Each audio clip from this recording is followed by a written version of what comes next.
Assalamualaikum warahmatullahi wabarakatuh. Perkenalkan, nama saya Fauzan Noval Kusuma dengan NPM 221091. Nah, di sini saya akan menjelaskan tentang pengertian alternatif penyelesaian sengketa. Jadi alternatif penyelesaian sengketa adalah cara menyelesaikan perselisihan di luar pengadilan. Nah, ini didasarkan pada prinsip kekeluargaan, gotong royong, dan win-win solution. Metode ini menawarkan solusi yang cepat, efisien, dan memuaskan bagi para pihak yang bersengketa. Lanjut, ada asas-asas penyelesaian sengketa alternatif. Yang pertama itu sukarela. Para pihak terlibat secara sukarela dan dapat mengakhiri proses kapan saja. Yang kedua, pihak kedua netral. Pihak ketiga yang membantu penyelesaian tidak memihak kepada salah satu pihak. Yang ketiga, kerahasiaan. Proses dan hasil penyelesaian sengketa dijaga kerahasiaannya. Yang terakhir, efisien. Prosedur penyelesaian lebih singkat dan biaya lebih rendah dibandingkan litigasi. Jadi, biayanya itu lebih rendah kalau menyelesaikannya di luar pengadilan. Gitu. Oke, lanjut, ada sumber penyelesaian sengketa alternatif. Yaitu Undang-Undang Nomor 30 Tahun 1999 tentang arbitrase dan alternatif penyelesaian sengketa. Lalu ada peraturan lembaga terkait, peraturan lembaga penyedia jasa mediasi, arbitrase, dan metode lainnya. Lalu hukum kebiasaan, praktik penyelesaian sengketa alternatif yang berlaku di masyarakat. Lanjut, ada prinsip-prinsip penyelesaian sengketa alternatif.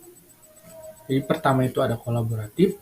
Jadi para pihak bekerja sama untuk mencapai solusi terbaik. Kedua, fleksibel. Proses dapat disesuaikan dan kebutuhan dan kepentingan para pihak. Yang terakhir itu adil. Solusi yang dicapai memenuhi rasa keadilan bagi semua pihak.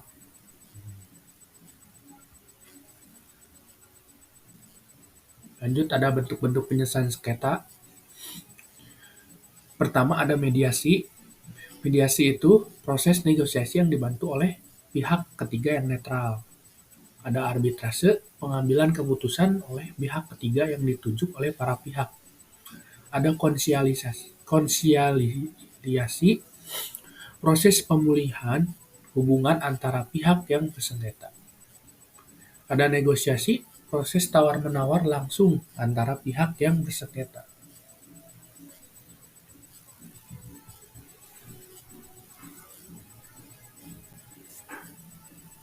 Lalu ada kelebihan penyelesaian sengketa alternatif. Yang pertama, cepat. Proses penyelesaian lebih singkat dibanding jalur litigasi. Jadi prosesnya tuh lebih cepat dibandingkan harus ke pengadilan. Efisiensi biaya yang dikeluarkan lebih rendah daripada litigasi. Menjaga hubungan, memungkinkan para pihak mempertahankan hubungan baik. Yang keempat, kendali para pihak. Para pihak memiliki kendali penuh atas proses dan hasil. Berupa tantangan penyelesaian sengketa. Pertama, penerimaan masyarakat perlu meningkatkan pemahaman masyarakat tentang metode ini. Kedua, kompetensi pihak ketiga, dibutuhkan sumber daya manusia yang terampil dan bersertifikat. Ketiga, pengawasan dan penegakan hukum. Perlu diregulasi yang jelas untuk mengawasi dan menegakkan hasilnya.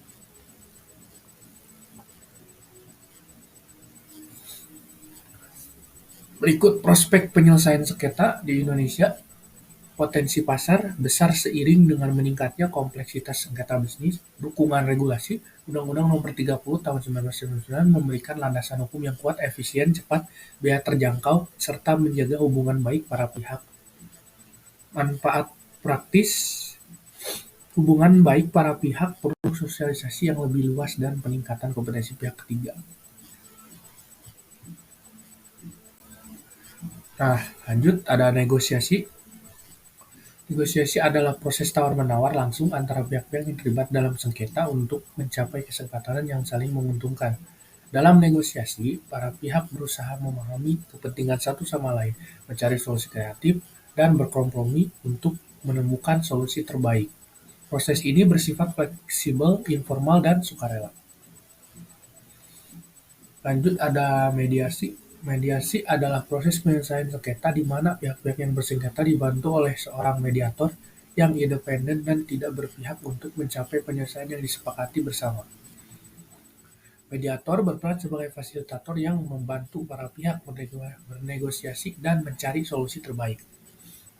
Dalam mediasi, mediator tidak memberikan putusan tetapi memfasilitasi komunikasi dan negosiasi antara para pihak agar dapat menemukan solusi yang saling menguntungkan.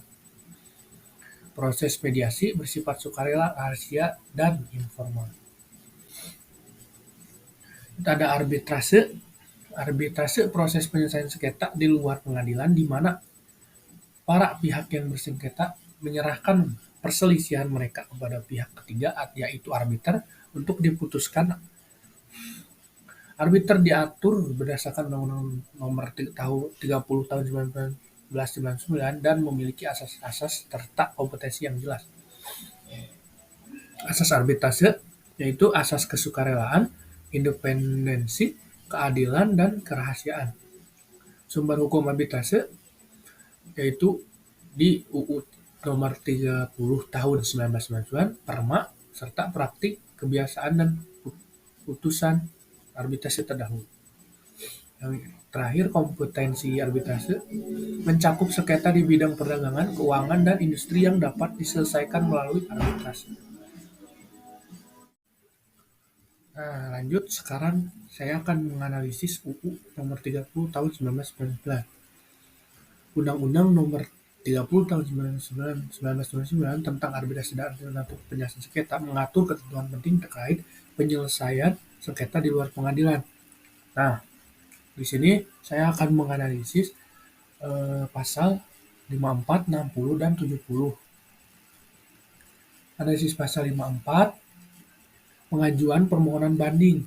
Pasal 54 mengatur tentang kemungkinan bagi para pihak untuk mengajukan permohonan banding atas putusan arbitrase. Alasan pengajuan banding, banding dapat diajukan atas dasar terdapatnya kesalahan arbitor dalam menerapkan hukum yang berlaku. Jangka waktu pengajuan, permohonan banding harus diajukan dalam waktu 14 hari setelah putusan arbitrase diterima. Kemudian analisis pasal 60, pembatalan putusan arbitrase. Pasal 60 mengatur alasan-alasan yang dapat dijadikan dasar untuk membatalkan putusan arbitrase. Proses pembatalannya, permohonan pembatalan diajukan kepada pengadilan negeri dalam waktu paling lama 30 hari setelah putusan arbitrase diterima. Wewenang pengadilan negeri memiliki wewenang untuk mengabulkan atau menolak permohonan pembatalan tersebut. Lanjut ada pasal 70. Pertama, pengajuan permohonan pembatalan. Pasal 70 mengatur bahwa permohonan pembatalan putusan arbitrase dapat diajukan kepada pengadilan negeri. Kedua, alasan pembatalannya, permohonan dapat diajukan atas dasar adanya penipuan, kekeliruan, atau paksaan dalam penyelenggaraan arbitrase. Ketiga, jangka waktu pengajuan, permohonan pembatalan harus diajukan dalam waktu paling lama 30 hari sejak putusan arbitrase diterima. Nah, jadi kesimpulannya itu analisis pasal 54, 60, dan 70 UU Nomor 30 1999 menunjukkan bahwa undang-undang ini memberikan jaminan perlindungan bagi hukum bagi para pihak yang terlibat dalam proses arbitrase, termasuk mekanisme untuk mengajukan banding atau pembatalan putusan arbitrase. Selanjutnya, saya di sini akan menganalisis pasal 62 dan di sini saya akan menganalisis ayat 1 dan ayat kedua.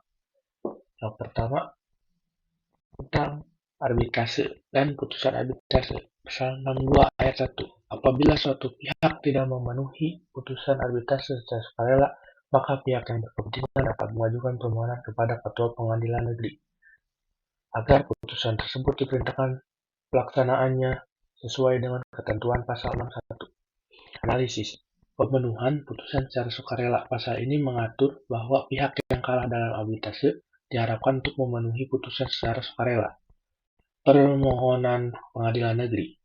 Jika pihak yang kalah tidak memenuhi putusan, pihak yang berkepentingan atau pihak yang menang dapat mengajukan permohonan ke Ketua Pengadilan Negeri untuk memerintahkan pelaksanaan putusan arbitrase tersebut.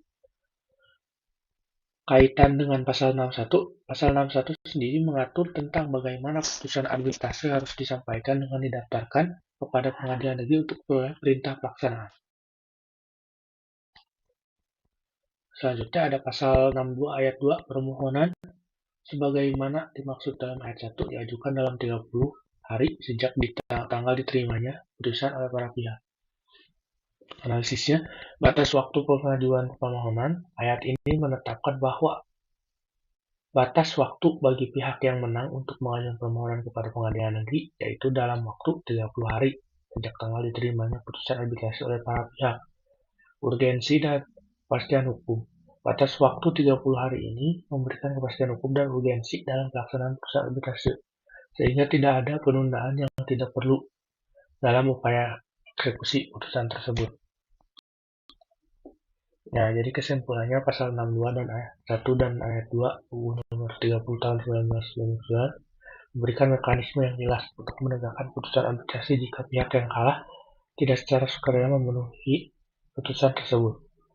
Ini mencangkup langkah-langkah yang harus diambil oleh pihak yang menang untuk mendapatkan perintah eksekusi dari pengadilan negeri serta batas waktu yang ketat untuk mengajukan permohonan tersebut. Tujuannya adalah untuk memastikan bahwa putusan arbitrase dapat dilaksanakan dengan efektif dan efisien, serta memberikan kepastian hukum bagi para pihak yang bersengketa.